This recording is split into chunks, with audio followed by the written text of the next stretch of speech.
1984 George অরওয়েলের একটি কালজয়ী উপন্যাস। এই উপন্যাসটি তিনি রচনা করা শুরু করেন 1944 সালে এবং সম্পন্ন করেন 1948 সালে। নামকরণের ক্ষেত্রে তিনি 1948 এই 4 আর 8 কে উল্টে 1984 করে দেন। এভাবেই রচনা হয় 1984 উপন্যাস। কর্মজীবনে জর্জ অরওয়েল ছিলেন একজন ব্রিটিশ পুলিশ কর্মকর্তা।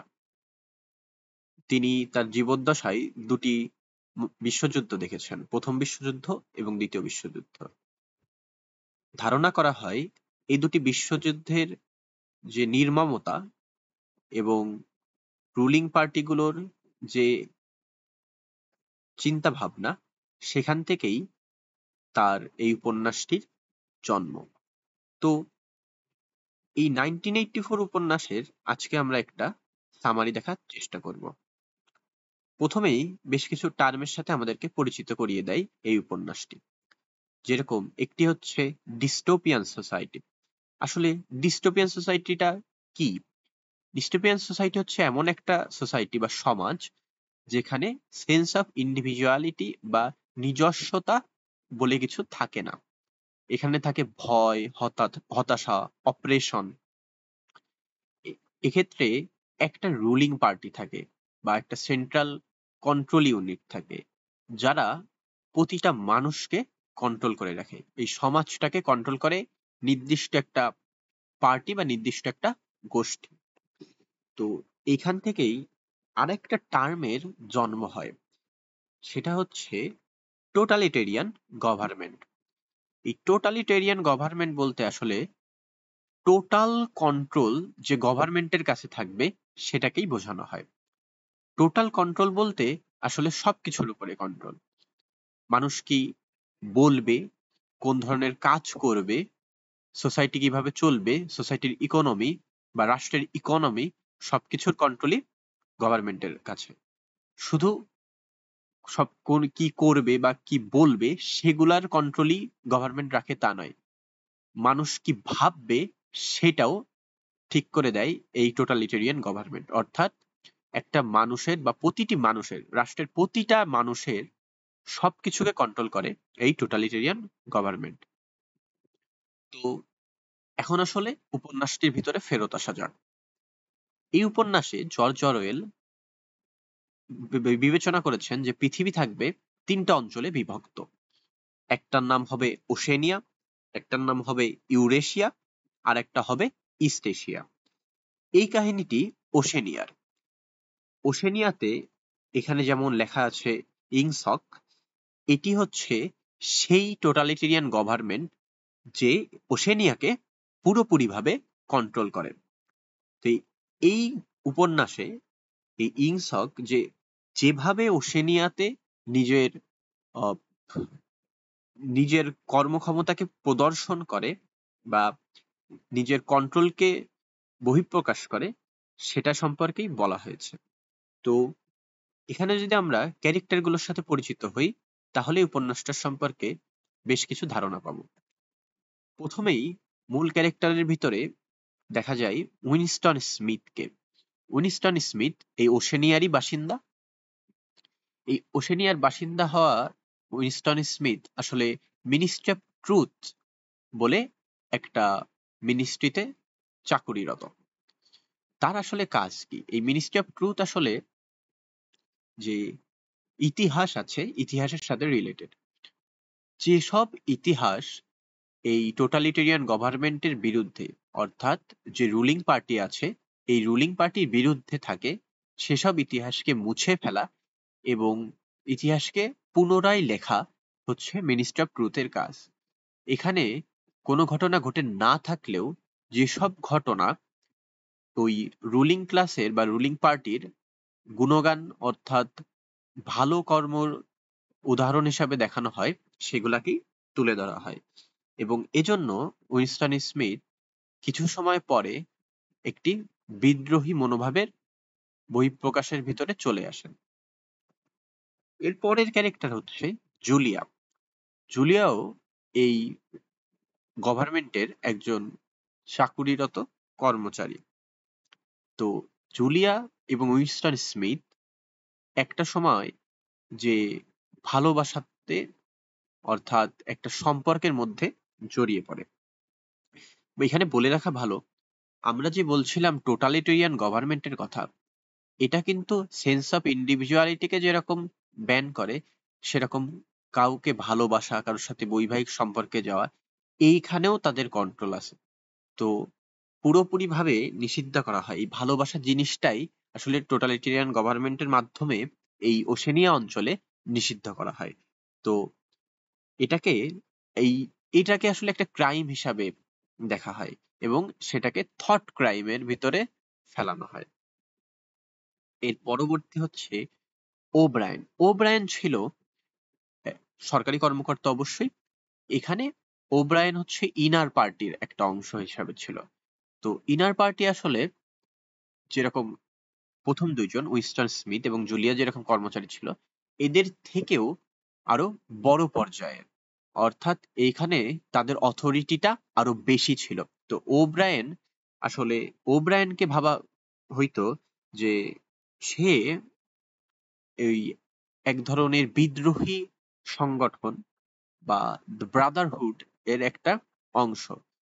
উইনস্টন স্মিথ আসলে যখন একটা বিদ্রোহী মনোভাবের ভিতর দিয়ে চলে আসে, তখন দেখা যায় উইনস্টন স্মিথ একটা ডায়েরি লেখা শুরু করে। এই ডায়েরিতে তিনি সকল ধরনের যেসব ইতিহাস বিকৃতি হচ্ছে, যেসব হচ্ছে অপকর্ম হচ্ছে, সেগুলাকে তুলে রাখার চেষ্টা করেন, যেটাও একটা থট ক্রাইমের অংশ। এবং উইনস্টন স্মিথ এবং জুলিয়া যখন একটা সম্পর্কের ভিতরে জড়িয়ে যায়, তখন তারা আসলে অলরেডি একটা থট ক্রাইম কমিট করে ফেলেছে। তো এরা দুইজনই আসলে একটা সময় যে সিদ্ধান্তে উপনীত হয় যে ওব্রায়েন হচ্ছে দ্য ব্রাদারহুড অথবা এই যে বিগ ব্রাদার বা একটা রুলিং পার্টি, তার বিরুদ্ধে কাজ করে। বিগ ব্রাদার সব থেকে ইন্টারেস্টিং জিনিস হচ্ছে এই বিগ ব্রাদার কনসেপ্টটা। বিগ ব্রাদারকে আসলে ওই রুলিং পার্টি মানে ওশেনিয়া অঞ্চলকে যে কন্ট্রোল করে, এই পার্টির ফিগার হেড হিসাবে ধরা হয়। এই বিগ ব্রাদার সবকিছু দেখেন, সবকিছু শোনেন এবং সবকিছু কন্ট্রোল করেন। আরেকজন হচ্ছে ইমানুয়েল গোল্ডস্টোন।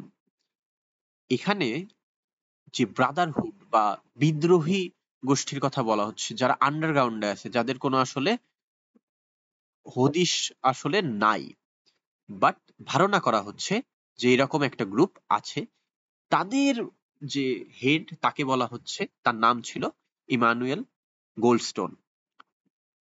এই ইমানুয়েল গোল্ডস্টোন আসলে এই নামটাও ওই বিগ ব্রাদারের পার্টির দ্বারা প্রকাশ করা হয়।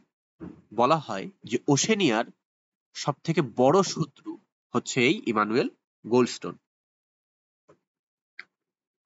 Big Brother is watching you, এই কোট বা এই কোটেশনের সাথে আমরা অনেকেই পরিচিত। তো এই Big Brother is watching you বলতে আসলে বোঝানো হচ্ছে যে প্রতিটি পদক্ষেপ, প্রতিটি কর্মকাণ্ড, প্রতিটি নাগরিকের প্রতিটি কর্মকাণ্ড একটা সার্ভিলেন্সের আন্ডারে চলে আসছে।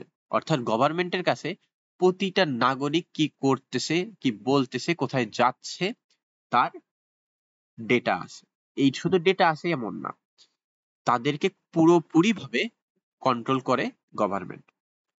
এই কন্ট্রোল, এই উপন্যাসে এটাকে কন্ট্রোল করা হতো টেলি স্ক্রিনের মাধ্যমে। এটা এক ধরনের টেলিভিশন স্ক্রিনের মাধ্যমে, যেটাকে কোনো সময় বন্ধ করা যেত না। অর্থাৎ প্রতিটা রুমে এই ধরনের টেলি স্ক্রিন ছিল। নিজেদের যে প্রাইভেসি, এই ধরনের কোনো অপশনই এই ওশেনিয়া অঞ্চলে ছিল না। প্রতিটি পদক্ষেপ এখানে রেকর্ড করা হতো এবং কোনো কিছু যদি নিজেদের বা ওই রুলিং পার্টির বিরুদ্ধে যেত, তখনই তাকে গ্রেপ্তার করা হতো। এরপর আসি আমরা থট ক্রাইম। থট ক্রাইম হচ্ছে যদি কেউ চিন্তাও করে যে এই বিগ ব্রাদারের বিরুদ্ধে যাবে, অর্থাৎ বিদ্রোহী কোনো ধরনের এই পলিটিক্যাল পার্টির বিরুদ্ধে যদি তারা যাওয়ার চেষ্টা করে, যদি সেটা শুধুমাত্র ভাবনাও হয়, সেই ভাবনাটাকেই একটা ক্রাইম হিসাবে দেখানো হচ্ছে। এটাকেই বলা হয় থট ক্রাইম। আসলে এই বিগ ব্রাদার একটা নতুন আহ, একটা নতুন টার্ম তৈরি করে। এটা ছিল নিউজ স্পিক। এখানে যেসব শব্দ পলিটিক্যাল পার্টির বিরুদ্ধে বিদ্রোহী ধরনের আচরণ করতে পারে, এসব শব্দকে ব্যবহারও একটা ক্রাইম হিসাবে দেখানো হয়। এবং যে কোনো কর্মকাণ্ডই তো তাদের সার্ভিলেন্স ক্যামেরার দ্বারা, অর্থাৎ টেলিস্ক্রিনের মাধ্যমে তারা কন্ট্রোল করত। এর বাইরেও তারা যে কোনো চিন্তাকেও, অর্থাৎ বিদ্রোহী যে কোনো চিন্তাকেই তারা একটা অপরাধ হিসাবে কাউন্ট করত। তো এই থট ক্রাইম আসলে কমিট করে জুলিয়া আর উইনস্টন স্মিথ। এই উপন্যাসের যে নায়ক উইনস্টন স্মিথ, এই উইনস্টন স্মিথ আসলে আমরা আগেই বলছি যে মিনিস্টার ট্রুতে কাজ করতো ইতিহাস নিয়ে। তো উনি আসলে এত অপকর্ম দেখে, এত অনিয়ম দেখে নিজের ভিতরে একটা বিদ্রোহী মনোভাব প্রকাশ করে। তো এটা তার ভিতরেই ছিল, কিন্তু একটা সময় সে জুলিয়ার সাথে একটা সম্পর্কে জড়িয়ে যায়, যেটাও একটা ক্রাইমের অংশ ছিল, কারণ এখানে ভালোবাসার কোনো ধরনের অধিকার কারোর ছিল না। তো এভাবে দেখা যাইতো যে তারা একটা থট ক্রাইমের অংশ হিসাবে গণ্য হয়ে যায়। রুম 101 বা রুম 101 একটা ভয়ঙ্কর রুম। এই টার্মটা আসলে যখন এই উইনস্টন স্মিথ আর জুলিয়া একটা সম্পর্কে জড়িয়ে যায়, তার বারবার দেখা করে, কিন্তু আমরা জানি ওশেনিয়ার সকল অঞ্চল সার্ভিলেন্স ক্যামেরার আন্ডারে ছিল, অর্থাৎ টেলিস্ক্রিনের মাধ্যমে কন্ট্রোল করা হতো। তো এক্ষেত্রে দেখা গেল একটা সময় তারা যে অঞ্চলে কোনো সার্ভিলেন্স ক্যামেরা নাই সেখানে দেখা করা শুরু করলো। এই অঞ্চলটাকে বলা হতো প্রোলস। এই অঞ্চলের মানুষদেরকে বলা হতো প্রোলস।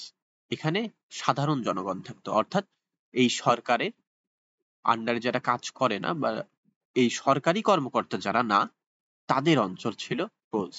যদিও সেখানে যথেষ্ট রুলস রেগুলেশন ছিল, বাট এখানে কোনো ক্যামেরা ছিল না এমনটি বলা হতো। তো উইনস্টন স্মিথ যে ডায়েরিতে তার চিন্তা ভাবনাগুলোকে লিখে রাখতো, সে ডায়েরি তিনি যেখান থেকে কিনেন সেটার যে সেই দোকানের যে মালিক, তার কাছেই একটা বাসা ভাড়া নেয় এই জুলিয়া আর উইনস্টন স্মিথ, এবং তারা এখানেই দেখা করত বিভিন্ন ছুটির দিনে কিছু সময়ের জন্য। তো একটা সময় যে ও ব্রায়ানকেও তারা ভাবতেছিল যে ও ব্রায়ান হয়তো ব্রাদারহুড বা ওই বিদ্রোহী গোষ্ঠীর সাথে যুক্ত। তো এই ও ব্রায়ান এর সাথে একদিন দেখা করে জুলিয়া আর উইনস্টন স্মিথ। এরপর ও ব্রায়ান তাদেরকে বলে যে হ্যাঁ, সে ব্রাদারহুডের একটি অংশ, এবং তাদেরকে কিছু কাগজ দেয় এই যেখানে ব্রাদারহুড সম্পর্কে লেখা ছিল। তো তারা নিয়ে ওই ভাড়া করা বাসাটিতে আসে, এবং এক্ষেত্রে দেখা যায় আসলে ওব্রায়েন কোনো ব্রাদারহুডের অংশ ছিল না, সে ছিল একটা স্পাই। এবং এই স্পাই, সে এই স্পাই থাকার ফলে দেখা যায় সে এই উইনস্টন স্মিথ আর জুলিয়ার যে সম্পর্ক, এটা সম্পর্কে নিশ্চিত হয় এবং এদেরকে ধরতে সফল হয়। এদেরকে ধরার পরে নিয়ে আসা হয় রুম 101-এ। আসলে রুম 101 এমন একটা টার্ম যেখানে ভীতিকে বা ভয়কে ডিফাইন করা হয়। এখন এখানে আসলে ছিল কি? অনেক বেশি অন্ধকার, অনেক বেশি আগুন, অথবা অনেক বেশি মারধর, ফিজিক্যাল টর্চার। আসলে কি তাই? এই রুম 101-এ তাদেরকে আনা হতো যারা থট ক্রাইম কমিট করত। এই দায়িত্বটা ছিল মিনিস্ট্রি অফ লাভের। এই মিনিস্ট্রি অফ লাভ আসলে থট ক্রাইমকে অ্যাবলিশ করার জন্য, ব্রেন ওয়াশ করে একদম বের করে দেওয়ার জন্য কাজ করত। তো রুম 101 আসলে এমন একটা জায়গা যেখানে এক একটা মানুষের জন্য এক এক ধরনের শাস্তি রাখা হতো। যেহেতু আমরা আগেই বলেছি বিগ ব্রাদার টেলিস্ক্রিনের মাধ্যমে সকল পদক্ষেপ, প্রতিটি নাগরিকের সকল পদক্ষেপ পর্যবেক্ষণ করত। তো তারা জানতো যে কোন মানুষ কোন জিনিসে ভয় পায়। এখানে প্রতিটা মানুষের ভয় তো আলাদা। কেউ উচ্চতাতে ভয় পায়, কেউ আগুনে ভয় পায়, কেউ অন্ধকারে ভয় পায়, কেউ কোনো পোকামাকড়ে ভয় পায়। তো প্রতিটা মানুষকে যখন নিয়ে আসা হইতো রুম 101-এ নিয়ে যেয়ে তাদেরকে তারা যে জিনিসটাতে ভয় পায় সেই জিনিসটাকেই ফেস করানো হতো এবং এর মাধ্যমেই তাদের ব্রেন ওয়াশটা করা হতো। তো আমাদের উইনস্টন স্মিথকে যখন ধরা হলো, তিনি আসলে ভয় পেত র‍্যাটস অর্থাৎ ইঁদুরে। তো অনেক দিন ধরে টর্চার করার পরে তাকে ইঁদুর ভর্তি একটা রুম, যেটাকে রুম 101, সেই রুম 101 এ নিয়ে যাওয়া হয় এবং এ সময় সে হচ্ছে আর সহ্য করতে পারে না। কয়েক মাস সে টর্চারের ভিতরে থাকে এবং at the end of the day তাকে নিয়ে আসা হয় রুম 101 এ, যেখানে ছিল অনেকগুলা ইঁদুর। তো এই ভয়ে সে আসলে বলে যে তার উপরে এগুলা না করতে জুলিয়ার উপরে করতে। এরপর তাকে মুক্তি দেওয়া হয় এবং তার মেন্টাল অবস্থা এমনই ছিল যে সে জুলিয়াকে দেখার পরেও জুলিয়ার প্রতি আর কোনো ইন্টারেস্ট ফিল করে না এবং এই বিগ ব্রাদারের উপরে তার যে একটা আক্ষেপ ছিল, যে একটা বিদ্রোহী মনোভাব ছিল, সেটা সম্পূর্ণরূপে কেটে যায় এবং সে বিগ ব্রাদারের একজন অনুগত সরকারি কর্মকর্তা হিসাবে আবার কাজে যোগদান করেন। অর্থাৎ তার ব্রেনটাকে ফুললি ওয়াশড করা সম্ভব হয়। সো এভাবেই আমাদের গল্পটা শেষ হয়। এই গল্প বর্তমান সময়তেও আসলে অনেক বেশি রেলেভেন্ট। আমরা আসলে দেখি এখন প্রতিটা গভর্নমেন্টের কাছেই সকল নাগরিকের তথ্য এবং উপাত্ত থাকে এবং তারা কিভাবে প্রতিটা নাগরিককে কন্ট্রোল করে। সো আমাদের সাথে থাকার জন্য ধন্যবাদ। এই জর্জ অরওয়েলের 1984 বা 1984 আসলেই যে কালজয়ী উপন্যাস এবং বর্তমান সময়ে রেলিভেন্ট, সেটা আমরা আশেপাশের কিছু উদাহরণ দেখলেই বুঝতে পারবো। So thank you and stay tuned.